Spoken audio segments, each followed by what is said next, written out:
오늘 밤에도 하나님의 은혜가 저 여러분에게 함께하기를 기원합니다. 블레셋 왕 가드 왕 아기스가 다윗을 데리고 이스라엘과 전쟁하려고 했습니다. 이 전쟁을 해버리면 이제 다윗은 이후에 이스라엘의 왕이 되는데 아주 큰 흠이 생기고 맙니다. 근데 그렇다고 안 갈 수도 없는 노릇입니다. 난감한 상황이었는데 하나님께서 아주 자연스럽게 전쟁에 참여하지 않게 해주셨습니다. 다윗은 아무것도 그 순간에는 아무것도 할 수 없는 어찌할 수 없는 상황이었는데 하나님께서 다윗이 전쟁에 참여하지 않도록 피할 길을 이렇게 인도해 주신 것입니다. 근데 이거 한번 보시기 바랍니다. 세상 사람들은 이러한 일을 보고 우연이라고 할 겁니다. 혹은 운이 좋다라고 할 겁니다. 우리도 그렇게 얘기하나요? 우리는 그렇게 얘기하지 않습니다. 우리는 운이라고 얘기하지 않고 우리에게는 우연은 없다라고 우리는 말합니다. 우리가 흔히 우연을 얘기할 때에는 어느 때 우연을 말하냐면 앞뒤의 인과를 모를 때 우리가 그러니까 알 수가 없으니까 우연이라고 말을 합니다. 하지만 하나님께 모르시는 게 있나요? 하나님께서 모르시는 게 있나요? 없지요. 하나님께서는 모르시는 게 없습니다. 또 만물을 하나님께서 친히 주관하십니다. 그러니 하나님께는 우연이 있을 수가 없습니다. 모든 것은 다 하나님의 작정, 계획, 그리고 하나님의 섭리 가운데 모든 것이 다 이루어지는 겁니다. 하나님의 섭리는 두 가지로 나눠볼 수가 있습니다. 하나는 일반적인 섭리가 있고요. 또 하나는 특별한 섭리가 있습니다. 일반적인 섭리는 뭐냐면 하나님께서 정하신 질서 안에서 일관되게 역사하시는 섭리입니다. 예를 들면 이제 자연 법칙 같은 게 그런 게 이제 일반 섭리라고 할 수 있는 겁니다. 반면 특별 섭리는 그 가운데 하나님께서 특별하게 개입하시는 일들을 말합니다. 다윗처럼 이런 상황에서 전쟁에 참여하지 않고 그러나 또 아기스의 뜻을 거스르지 않고 자연스럽게 피하게 하신 것, 이게 이제 하나님의 특별 섭리라고 할 수 있는 겁니다. 근데 한편으로 보시면 이 일반 섭리나 특별 섭리나 다 누가 하시는 거예요? 하나님께서 하시는 거잖아요.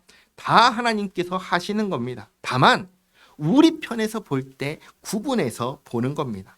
분명한 것은 이렇게 크고 작은 일에 전부 다 모든 일에 하나님께서 섭리하시니 우연이 있나요? 없나요? 우연은 없다라고 하는 것입니다. 그리고 오늘 30장입니다. 이스라엘과의 전쟁을 피하고 시글락으로 돌아옵니다. 시글락은 아기스 왕이 다윗에게 준 땅입니다. 아기스가 블레셋에 망명해 온 다윗에게 이 시글락을 줘서 여기에서 이제 살게 한 겁니다. 다윗이 이스라엘과의 전쟁을 피해서 3일 만에 시글락에 와서 보니까 무슨 일이 일어났습니까? 다윗을 비롯해서 전쟁에 나가서 싸울 수 있는 사람들이 다 자리를 비운 사이에 아말렉 사람들이 침략한 겁니다. 황폐해버린 겁니다. 그래서 보시면 1절에 이렇게 말씀하시죠. 다윗과 그의 사람들이 사흘 만에 시글락에 이른 때 아말렉 사람들이 이미 네겝과 시글락을 침노하였는데 그들이 시글락을 쳐서 불사르고 거기에 있는 젊거나 늙은 여인들은 한 사람도 죽이지 아니하고 다 사로잡아 끌고 자기 길을 갔더라. 이렇게 여인들, 아내들과 자녀들을 전부 다 사로잡아 갔습니다. 3절에 다윗과 그의 사람들이 성읍에 이르러 본즉 성읍이 불탔고 자기들의 아내와 자녀들이 사로잡혔는지라. 다윗과 그와 함께한 백성이 울 기력이 없도록 소리를 높여 울었더라. 다윗의 두 아내 이스라엘 여인 아히노암과 갈멜 사람 나발의 아내였던 아비가일도 사로잡혔더라. 이렇게 되니까 다윗의 사람들이 어떻게 하는 줄 아세요? 6절 보시면 이럽니다. 백성들이 자녀들 때문에 마음이 슬퍼서 다윗을 돌로 치자 하니. 이걸 보면은 사람은 참 죄인이다라는 생각을 다시금 하게 됩니다. 화가 나니까 어떻게 돼요? 다윗에게, 지도자에게 이제 화풀이를 하는 겁니다. 근데 한번 생각해 보시기 바랍니다. 아말렉이 침공한 건 다윗의 잘못인가요? 아니잖아요. 근데 어떤 사람은 이런 말 할 겁니다. 다윗이 블레셋 땅에 왔기 때문에 이런 일이 일어난 거 아니냐? 이런 말 할 겁니다. 그런데 그런 식으로 따지자면 그 전에는 시글락에 정착해서 살 때에는 사울의 위협으로부터 벗어났잖아요. 그땐 편안했잖아요. 그건 뭐라고 할 거예요? 그러니까 잘 지낼 때는 좋아하다가 문제가 생기니까 원망하는 겁니다. 사실은 다윗을 원망할 일이 아닌 것이죠. 근데 이 상황을 겪으면서 다윗이 비로소 정신을 차리는 겁니다. 사람을 의지할 게 아니다라는 것을 깨닫게 되는 겁니다. 그리고 뭐 한지 아세요? 드디어 하나님께 여쭙습니다. 6절 하반절에 다윗이 크게 다급하였으나 그의 하나님 여호와를 힘입고 용기를 얻었더라. 다윗이 아히멜렉의 아들 제사장 아비아달에게 이르되 원하건대 에봇을 내게로 가져오라. 아비아달이 에봇을 다윗에게로 가져가매 다윗이 여호와께 묻자와 이르되 내가 이 군대를 추격하면 따라잡겠나이까 하니 여호와께서 그에게 대답하시되 그를 쫓아가라. 내가 반드시 따라잡고 도로 찾으리라. 보시기 바랍니다. 다윗이 이 블레셋 땅에 왔을 때부터 지금 오늘까지 어려운 일이 생겼을 때에도 하나님께 여쭌 적이 없다라는 것을 기억하셔야 됩니다. 오늘에서야 비로소 드디어 하나님을 찾고 하나님께 여쭈었습니다. 하나님께서는 지금까지 하나님 찾지 않았던 것, 1년 4개월 동안 하나님 찾지 않았던 것 책망하시나요? 그런 말씀 하나 하지 않으시며 도리어 뭘 약속하셔요? 모든 것을 다 되찾을 것이다. 승리를 약속해 주십니다. 9절에 이에 다윗과 또 그와 함께한 600명이 가서 부솔 시내에 이르러 뒤떨어진 자를 거기 머물게 했으되 곧 피곤하여 부솔 시내를 건너지 못하는 200명을 머물게 했고 다윗은 400명을 거느리고 쫓아가니라. 이제 600명이 막 쫓아가는 겁니다. 급하게 쫓아가니까 가다가 한 200명 정도가 지쳐서 체력이 안 돼가지고 따라가지 못하는 거예요. 근데 빨리 가야 되잖아요. 그러니까 너희들 여기 있어라 하고는 갈 수 있는 사람들만 같이 이제 쭉 간 겁니다. 이 400명이 간 것이죠. 그러다가 11절에 막 급하게 가던 차에 무리가 들에서 애굽 사람 하나를 만납니다. 근데 이게 서 있는 사람이 아니고 쓰러진 사람을 본 겁니다. 자, 지금 우리 처자가 잡혀갔어요. 막 추격하고 가고 있는 상황이에요. 누가 쓰러져 있어요. 이걸 돌봐야 돼요? 아니면 내가 빨리 가는 길이 바빠요? 뭐가 바쁠까요? 가는 길이 바쁘죠. 무슨 누가 쓰러져 있는 이게 눈에 어떻게 들어옵니까? 지금 내 처자식이 어떻게 되는지 모르는데 그런데 가던 길을 멈추고 이 사람을 돌보는 거예요. 그를 다윗에게로 데려다가 떡을 주어 먹게 하며 물을 마시게 하고 그에게 무화과 뭉치에서 뗀 덩이 하나와 건포도 2송이를 주었으니 그가 밤낮 사흘 동안 떡도 먹지 못하였고 물도 마시지 못하였음이니라. 그가 먹고 정신을 차리매 이제 정신을 차린 거예요. 그럼 그전에는 정신이 없었다는 거죠. 쓰러져서 있었던 겁니다. 13절에 다윗이 그에게 이르되 너는 누구에게 속하였으며 어디에서 왔느냐 하니 그가 이르되 나는 애굽 소년이요 아말렉 사람의 종이더니 사흘 전에 병이 들매 주인이 나를 버렸나이다. 그러니까 아말렉을 막 추격하다가 길에 쓰러진 사람을 누군지는 모르는데 멈추고 돌본 겁니다. 이 일을 보면은 예수님의 비유가 생각나요. 선한 사마리아인의 비유. 그 비유 속에서는 강도 만나서 죽어가던 사람을 사마리아인이 살렸잖아요. 여기서는 죽어가는 애굽 소년을 다윗이 살렸습니다. 그런데 마침 이 소년이 아말렉 사람의 종이었습니다. 이 소년이 계속 말합니다. 14절에 우리가 그렛 사람의 남방과 유다에 속한 지방과 갈렙 남방을 침노하고 시글락을 불살랐나이다. 기가 막히죠. 어떻게 그 사람을 그 당사자를 만나나요? 다윗이 말하며 다윗이 그에게 이르되 내가 나를 그 군대로 인도하겠느냐 하니 그가 이르되 당신이 나를 죽이지도 아니하고 내 주인의 수중에 넘기지도 아니하겠다고 하나님의 이름으로 내게 맹세하소서. 그리하면 내가 당신을 그 군대로 인도하리이다 하니라. 소년의 말을 듣고 다윗이 맹세합니다. 그러자 그가 다윗을 인도하여 내려가니 그들이 온 땅에 편만하여 블레셋 사람들의 땅과 유다 땅에서 크게 약탈하였으므로 말미암아 먹고 마시며 춤추는지라. 다 이겼잖아요. 전부 다 빼앗았잖아요. 크게 즐거워하면서 잔치를 벌인 것이죠. 이것을 보고 17절 다윗이 새벽부터 이튿날 저물 때까지 꽉 찬 이틀입니다. 이틀 동안 그들을 치매 낙타를 타고 도망한 소년 400명 외에는 피한 사람이 없었다. 다윗이 아말렉 사람들이 빼앗아갔던 모든 것을 도로찾고 그의 두 아내를 구원하였고 그들이 약탈하였던 것 곧 무리의 자녀들이나 빼앗겼던 것은 크고 작은 것을 막론하고 아무것도 잃은 것이 없이 모두 다윗이 도로 찾아왔고 다윗이 또 양떼와 소떼를 다 되찾았으니 무리가 그 가축들을 앞에 몰고 가며 이르되 이는 다윗의 전리품이라 하였더라. 이렇게 잃어버렸던 모든 것을 다 되찾았습니다. 잘 보시기 바랍니다. 이렇게 모든 것을 되찾을 수 있었던 것은 어떻게 가능했죠? 하나님의 도우심 때문이란 사실입니다. 아말렉의 종이었던 애굽 소년을 만난 것 자체가 기적입니다. 그렇지 않습니까? 병들어서 버려진 소년입니다. 근데 3일 동안 먹지도 마시지도 못했어요. 그래서 이미 죽었어도 이상하지 않은 상황이었다는 겁니다. 게다가 이 광야가 오죽 넓어요. 그 넓은 곳에서 어떻게 발견합니까? 근데 이 모든 것을 어떤 사람들은 우연이야, 참 운이 좋다라고 하겠지만 우리는 그렇게 말하지 않는다고 했죠. 이게 다 뭐예요? 하나님의 섭리, 하나님의 인도하심이라고 하는 겁니다. 사실이기도 하고요.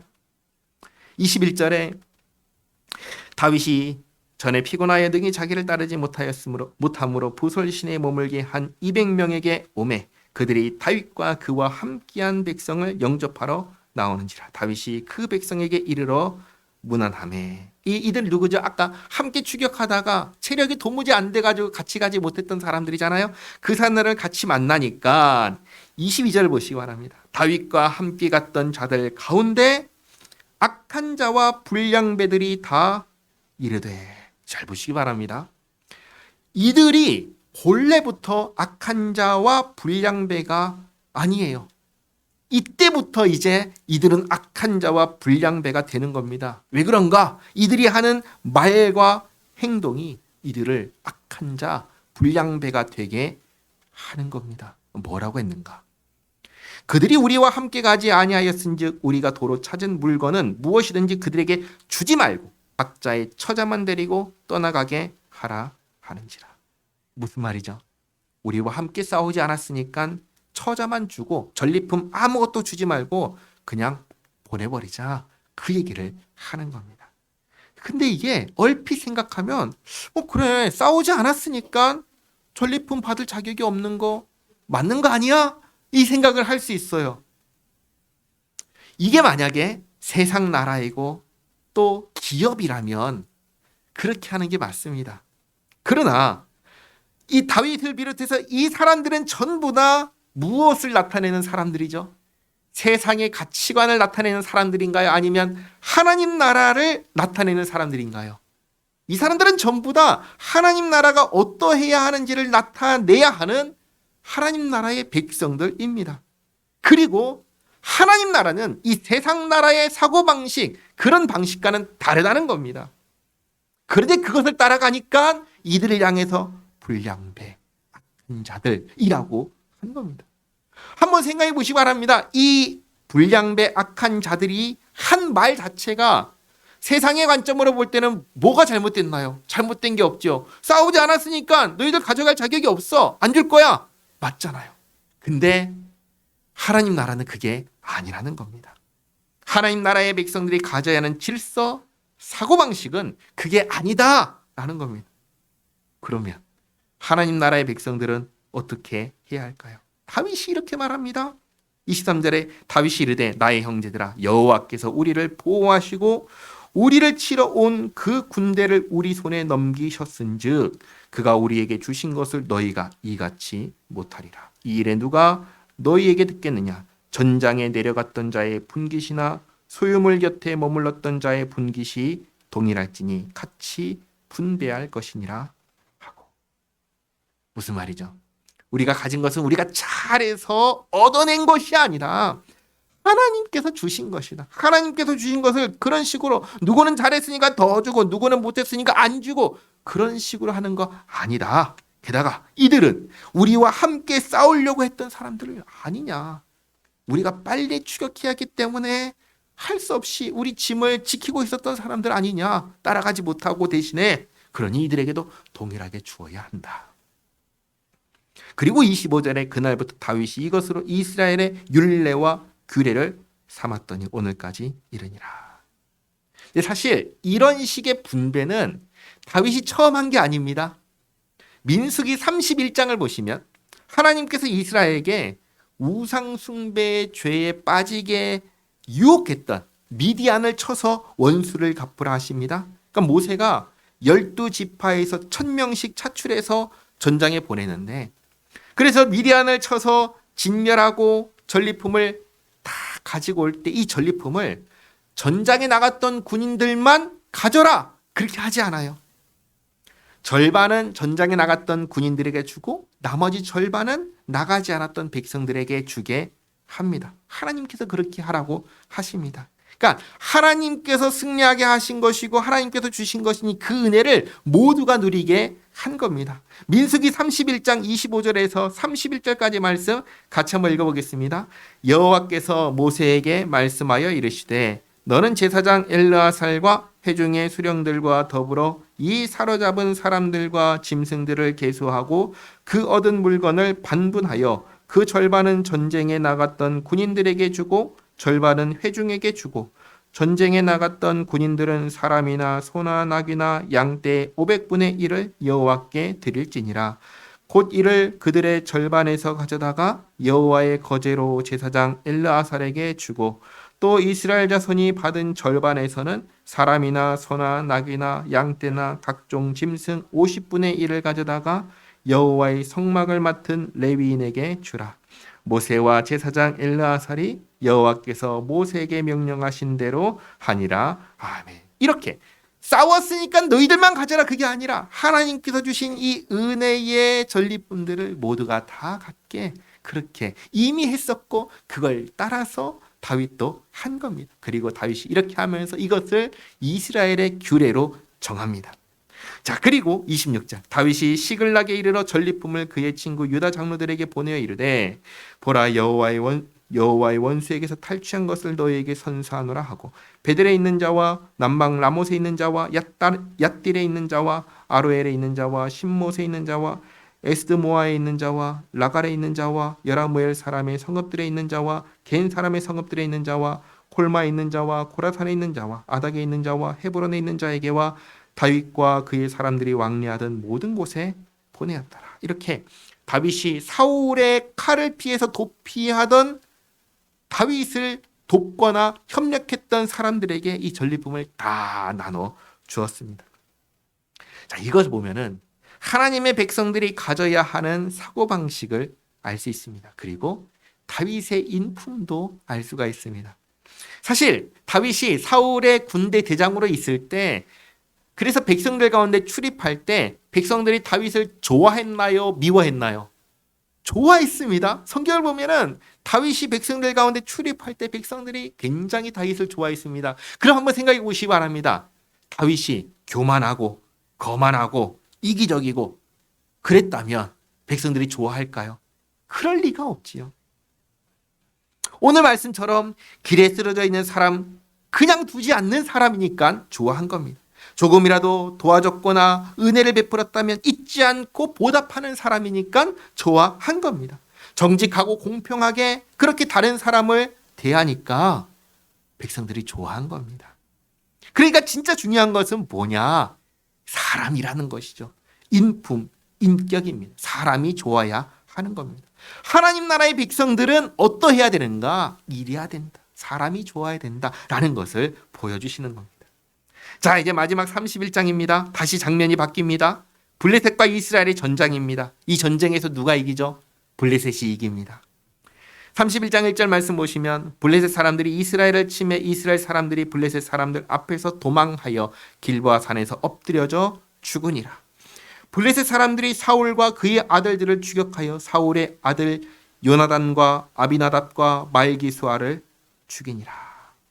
이 전쟁에서 다윗이 정말 사랑했던 같은 신앙의 동역자였던 요나단도 죽습니다. 이걸 보면은 성경에서 하나님의 사람, 신앙의 사람이라고 해서 반드시 잘 산다라고 할 수 있나요? 그렇지 않다라는 것을 우리가 알 수 있습니다. 종종 우리가 이런 이야기를 하거나 듣습니다. 무슨 말이냐? 왜 나에게 이런 일이 일어납니까? 왜 나에게 이런 일이 일어납니까? 그러나 잘 보시기 바랍니다. 그 일이 일어나지 않아야지 하나님의 사람인 게 아니라는 겁니다. 이걸 기억해야 됩니다. 항상 잊지 말아야 될 사람들이 있습니다. 첫 번째가 누군지 아세요? 예수님.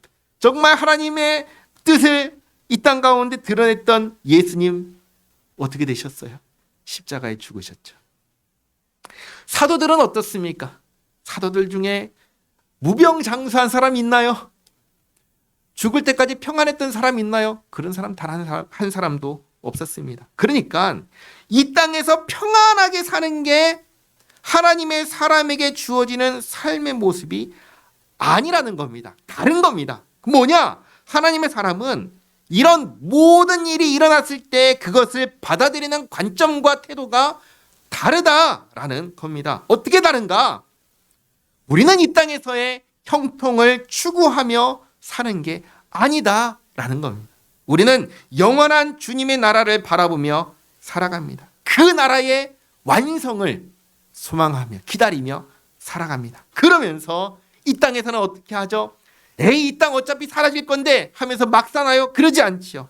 이 땅에서는 목적이 있지요. 사는 목적 뭐죠? 주님의 영광을 위해서 살아갑니다.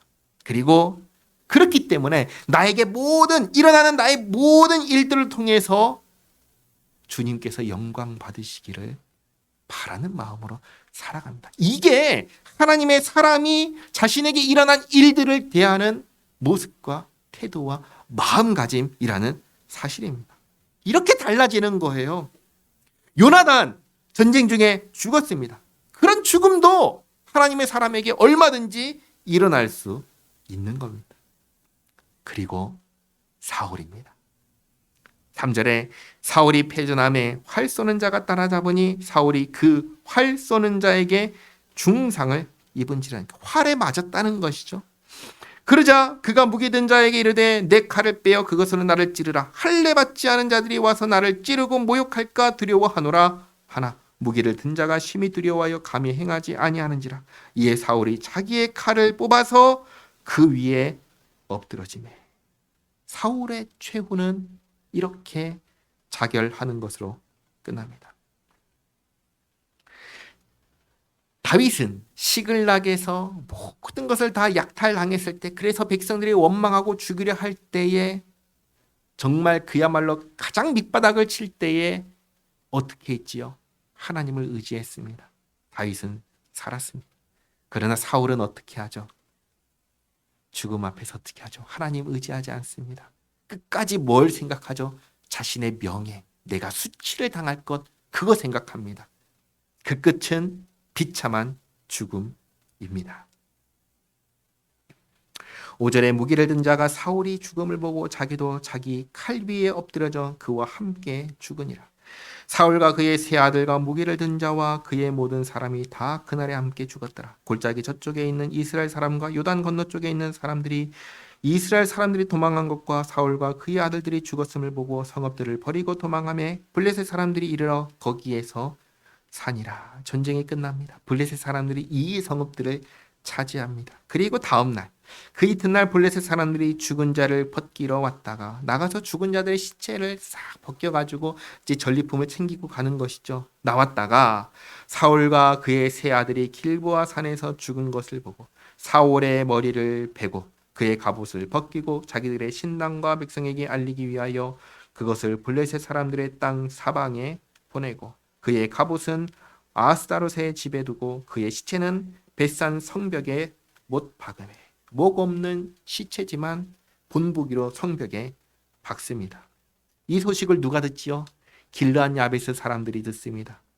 길르앗 야베스는 사무엘상 11장에 나오는데 암몬 사람들의 손에 의해서 심각하게 패하고 지배를 당할 뻔했던 사람들이 길르앗 야베스 사람들입니다. 그때에 사방에 전령을 보내서 우리 좀 도와주십시오. 아무도 반응하지 않는데 사울이 와가지고 구원해줬습니다.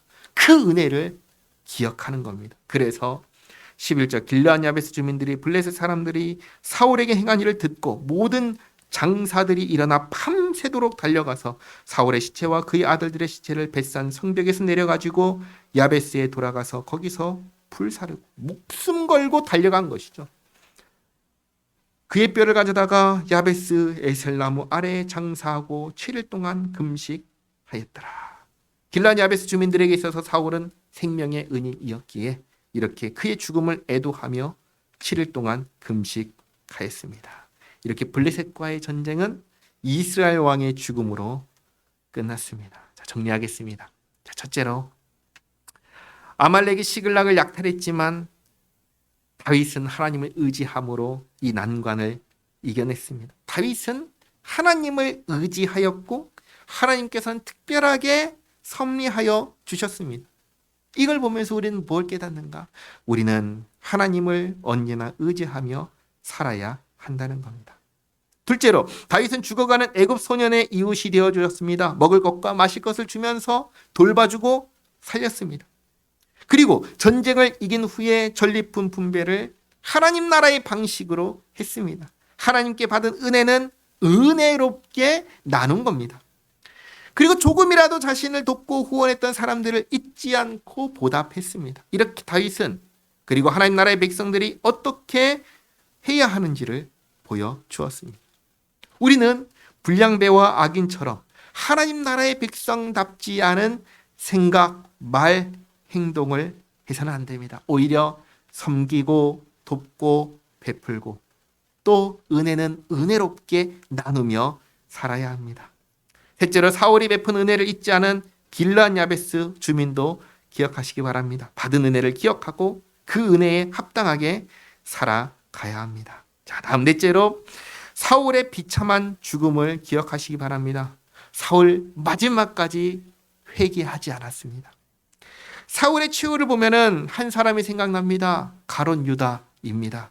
자신의 잘못은 깨달았지만 회개하지 않습니다. 무엇을 선택하냐면 자결하는 것을 선택했습니다.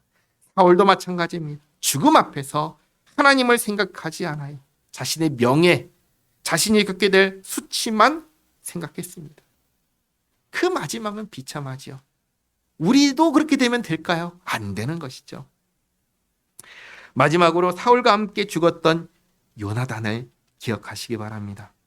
하나님의 백성도 얼마든지 이렇게 죽을 수 있습니다. 중요한 것은 나에게 어떤 일이 일어나서는 안 된다! 그게 아닙니다. 오히려 나에게 어떤 일이 일어나도 그 일을 통해서 하나님께 영광을 돌리고자 하는 마음, 태도, 자세, 이것이 중요합니다. 모든 성경에 나오는 모든 믿음의 사람들은 이러한 마음과 태도로 본향을 바라보며 살아갔습니다. 그 삶의 모습이 저 여러분 우리 모두에게 있기를 바랍니다.